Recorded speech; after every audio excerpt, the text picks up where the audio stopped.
Your watch might say you're 100% recovered while your body feels like a wreck. Here is why trusting that single number is actually hurting your training progress.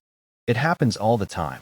Your Garmin says your body battery is drained, but your Coros says you're fresh. Neither is technically lying, but they are speaking completely different languages.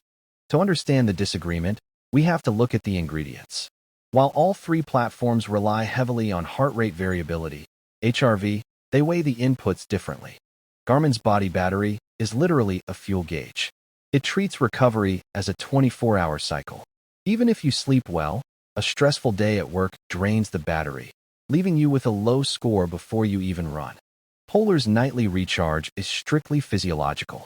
It compares last night's autonomic nervous system status against your 28-day baseline. It doesn't care about your work stress. It only cares how your heart beat while you slept. Coros takes a mathematical approach based on fatigue. It calculates the training load you accumulated and estimates how long it takes for that specific trauma to decay. It's less about how you feel and more about what you did. This is why they disagree. You can be physically recovered from running, high Coros score, but mentally exhausted from life, low Garmin score. Both are true, but they impact your run differently. The secret is to stop obsessing over the daily score and look at the trend. One bad night is noise. A 7-day downward trend in HRV is a legitimate warning sign of illness or overtraining. Use these metrics as a tiebreaker, not a rule maker.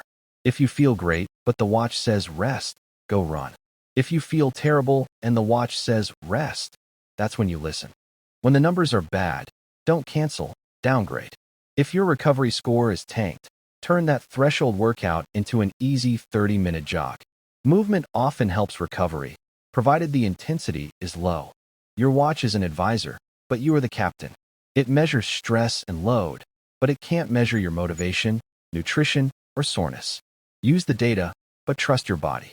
Listen to your body first, your data second.